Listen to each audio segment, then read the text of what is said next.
I just realized that it cut out on me while I was in the middle of that last video. So, they're still trying to tie me to this motorcycle club, and none of it was ever real. It was all fake. They were using that girl and Struthers to try to tie me in. So, when I meet her, she shows me she has a picture of her dad who has dementia, a video of him, and then the people in the house had dementia too. Well, in her,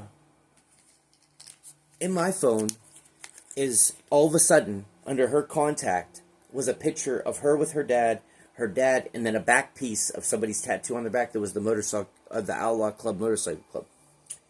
And I'm like, I didn't do that. Who would do that? It wasn't me, so who did that? I'm on the Wi-Fi in that house, mind you, at the same time, so I realize, oh my God, they're trying to set me up. So, I say I gotta leave. When I go get my stuff together, she hurries up and gets naked in front of me and starts putting on that dress that she told the guy earlier that she was going to wear for some crazy event. And I'm like, what are you doing? She goes, I just want to change. And I'm all like, you're hot and sweaty, and why would you put that on? And you just ripped it out of the closet. But it was the same dress she said she was going to wear for some odd reason earlier. She had said she was going to wear it when something was good, or something was great, or something. Red flags are going off in my head left and right.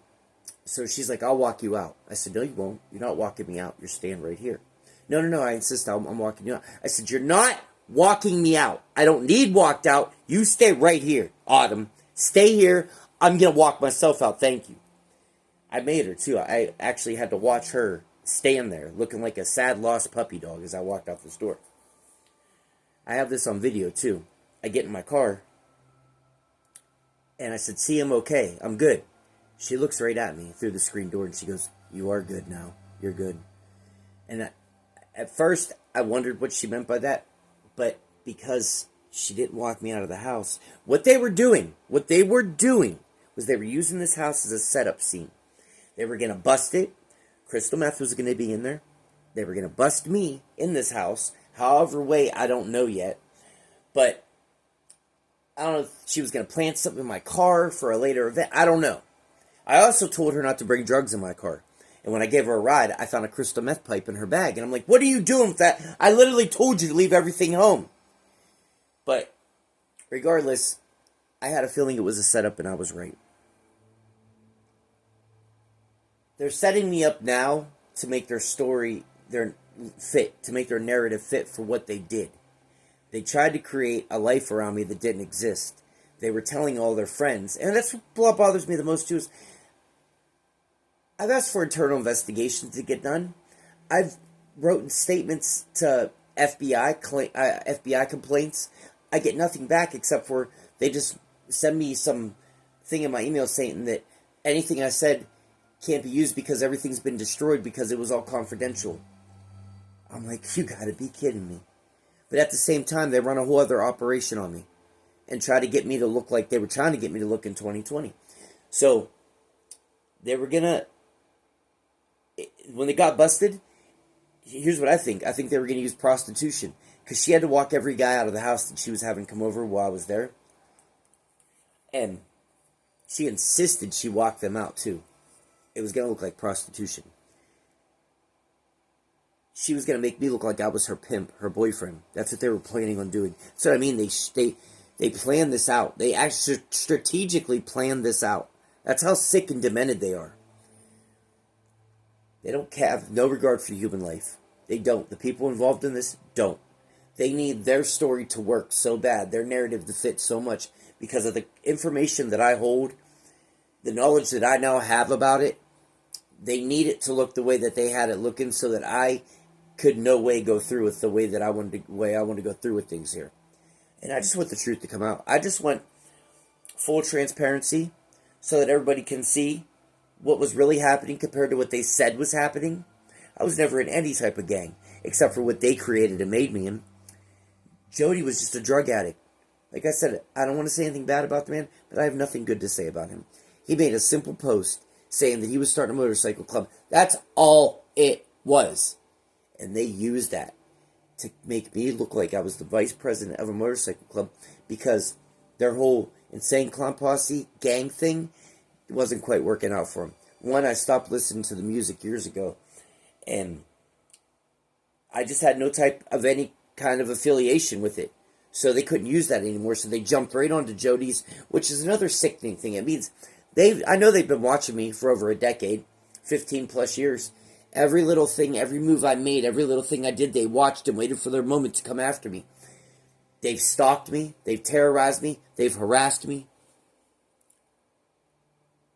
I'm sure they're watching this right now. I haven't even put it out yet, and they're watching as I do it. That's how twisted and sick they are, because they're afraid of what my next move will be, because they don't want me to be able to go through with this and have any kind of charges filed or anything, because how dare I? I'm the bad guy, right? I wasn't just some dumbass drug addict guy who had just had his whole family ripped away from him, and at the same time, I started abusing drugs, which was the worst choice ever. I didn't care at the time, though. I didn't even care to live at the time. But they used that against me, and they created a whole operation to make it look the way that they wanted. And it was a setup from the time me and my son's mother split up. In 2019, they already had it planned out. They even used her as part of the weapon against me. They had her message me one day,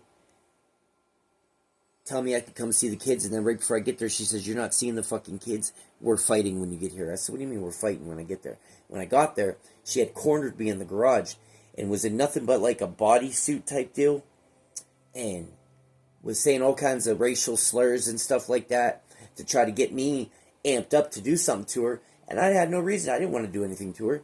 But I did throw water in her face, and as soon as the water hit her, she looks right at me and goes, "I bet that's a charge." With a big smile, too. "I bet that's a charge." And I'm like, oh my God, you planned this out. You planned to set me up. So when it goes to court, they got a harassment charge on me for throwing the water in her face. When I went to court, I asked for the text to be shown to show that she had threatened me to fight me before I got there. So that's how the water got initiated, because I wasn't fighting her. But yeah, I was mad at her. She had been cheating on me behind my back for a whole year.